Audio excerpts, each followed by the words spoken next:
सगळ्यांचं स्वागत आहे भक्ती योगा चॅलेंजमध्ये। आणि आज परत एकदा आपण भगवंतांना विचारणार आहोत, हे भगवंता श्रीकृष्ण, आजच्यासाठी माझा फॉलो करण्यासाठी योग्य असा कुठला श्लोक आहे ते कृपया करून मला सांगावे।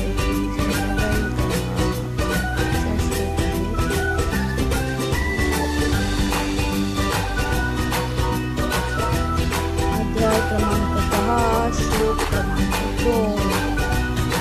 न मे विदुः सुरगणाः प्रभवं न महर्षयः अहम्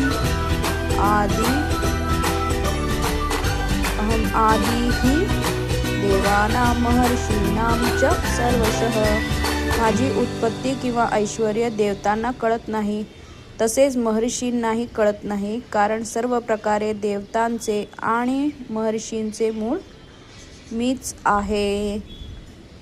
ब्रह्मसंहितेत सांगितल्याप्रमाणे श्रीकृष्ण हेच स्वयं परमेश्वर आहेत, त्यांच्याहून श्रेष्ठ कोणीही नाही आणि तेच सर्व कारणांचे कारण आहेत। या ठिकाणी स्वतः भगवंत म्हणतात की मीच सर्व देवतांचे आणि महर्षींचे आदिकारण आहे। मोठमोठ्या देवता आणि महर्षी सुद्धा श्रीकृष्णांना जाणू शकत नाहीत, त्यांना भगवंतांचे नाम किंवा त्यांचे स्वरूपही समजू शकत नाही, मग या सूक्ष्म ग्रहावरील तथाकथित विद्वानांबद्दल काय बोलावे। कोणीही जाणू शकत नाही कशासाठी भगवंत मानव सदृश रूपात या भूतलावर अवतरित होऊन अद्भुत आणि असामान्य लीला करतात। म्हणून मनुष्याने जाणले पाहिजे की श्रीकृष्णांना जाणण्यासाठी विद्वत्ता ही पात्रता असू शकत नाही। देवता आणि महर्षींनी सुद्धा आपल्या ज्ञानाद्वारे श्रीकृष्णांना जाणण्याचा प्रयत्न केला आहे, परंतु तसे करण्यामध्ये ते अपयशीच ठरले आहेत। श्रीमद भागवतातही स्पष्ट म्हटले आहे की मोठमोठ्या देवता सुद्धा भगवंतांना जाणण्यामध्ये असमर्थ आहेत। ते त्यांच्या अपूर्ण इंद्रियांची पराकाष्ठा करून तर्क करू शकतात व निराकारवादाच्या विरुद्धार्थी निष्कर्ष काढू शकतात।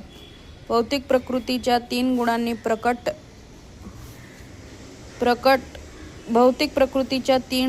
प्रकट होत नाही अशा कोणत्या तरी वस्तूविषयी निष्कर्ष काढू शकतात किंवा मानसिक तर्काने कल्पनाविलास करू शकतात, परंतु अशा मूर्खपणाच्या तर्काने श्रीकृष्णांना समजणे शक्य नाही।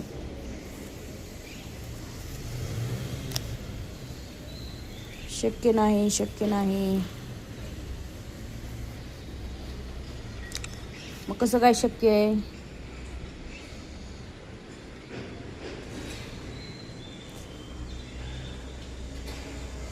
या ठिकाणी भगवंत अप्रत्यक्षपणे म्हणतात की जर कोणाला परमसत्य जाणून घ्यायचे असेल तर पहा, मी या ठिकाणी पुरुषोत्तम भगवान म्हणून उपस्थित आहे, मीच परम सत्य आहे। मनुष्याने हे जाणणे आवश्यक आहे। स्वयं उपस्थित असणाऱ्या भगवंतांना जरी मनुष्य जाणू शकला नाही तरी ते विद्यमान असतातच। सच्चिदानंद स्वरूप श्रीकृष्णांना आपण त्यांच्या श्रीमद भगवद्गीतेतील आणि श्रीमद भागवतातील उपदेशांचे अध्ययन करून वस्तुतः जाणू शकतो। भगवंतांच्या अपरा प्रकृतीच्या अधीन असणाऱ्या व्यक्तींना भगवंतांची अनुभूती एखादी नियंत्रक शक्ती किंवा निर्विशेष ब्रह्मज्योती म्हणून होते, परंतु जोपर्यंत मनुष्य दिव्यावस्थेच्या प्राप्ती करत नाही तोपर्यंत त्याला भगवंताचा साक्षात्कार होऊ शकत नाही।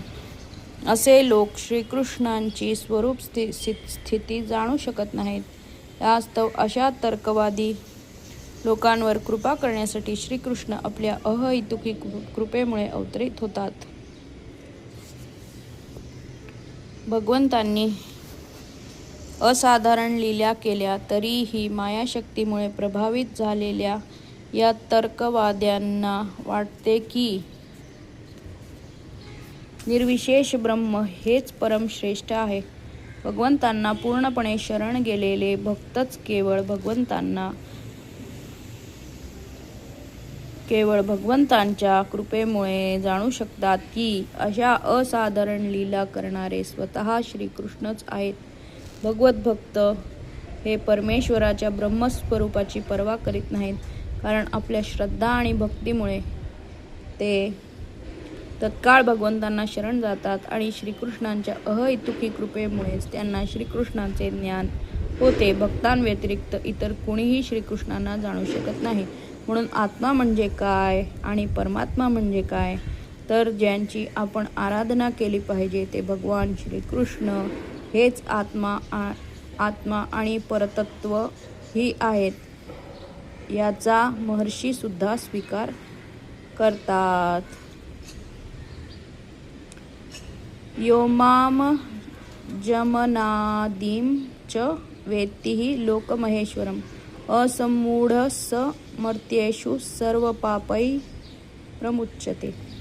सर्व मनुष्यांमध्ये मोहरहित झालेला मनुष्य मला अजन्मा, अनादी आणि जगदाचा स्वामी म्हणून जाणतो, तोच केवळ पापापासून मुक्त होतो. तर हे आजच्या श्लोकामध्ये भगवंत काय सांगतायत की अहम आदि देवय अहम सर्वस्य प्रभो, मी सगळ्या संपूर्ण सृष्टीचा आदिकर्ता आहे, माझ्यापासूनच सगळं काही उत्पन्न आहे. माझी उत्पत्ती किंवा ऐश्वर्य देवतांना कळत नाही, तसेच महर्षींनाही कळत नाही, कारण सर्व प्रकारे देवता आणि महर्षींचे मूळ मीच आहे. तर भगवंत आज आपल्याला सांगतायत की मीच I am the whole and sole. So practical application point of व्ह्यूच्या दृष्टीने विचार केला तर कदाचित असं होऊ शकतं की अशा सिच्युएशन्स येतील की ज्याच्यामध्ये आपण देवी देवतांच्या ह्याच्यात किंवा तर्कवाद फिलॉसॉफीमध्ये अडकू शकतो. तर ते तर्कवाद फिलॉसॉफी आणि देवी देवतांच्या ह्याच्यात न अडकता, म्हणजे देवी देवतांचा सन्मान केलाच पाहिजे आणि फिलॉसॉफर लोकांचा पण सन्मान केला पाहिजे, कारण ते लोक तर्कवाद लावतात, पण ते तर्कवादाने भगवंतांना नाही जाणू शकत. That is the limitation. आणि देवी देवतासुद्धा जाणू नाही शकत. That is another limitation. मग कोण जाणू शकतं, तर भगवत भक्त जाणू शकतात. तर श्रीमद भागवतम मध्ये भगवत भक्तांचा उल्लेख आहे, जसे की प्रल्हाद महाराज, ध्रुव महाराज, ते प्रत्यक्ष भगवंतांना भेटले, भगवंत त्यांना भेटले आणि त्यातून त्यांनी आपल्याला ज्ञान दिलं की आपण पण कसे त्यांना भेटू शकतो. तर आजचा जर पॉईंट बघायला गेलं तर देवी देवता आणि महर्षींच्या चा आदर करून भगवंतांची आराधना, भगवंतांचं स्मरण करणे हा सगळ्यात उत्तम उपाय आहे. ऐकल्याबद्दल खूप खूप धन्यवाद. हरे कृष्णा कृष्ण कृष्ण हरे हरे, हरे राम राम राम.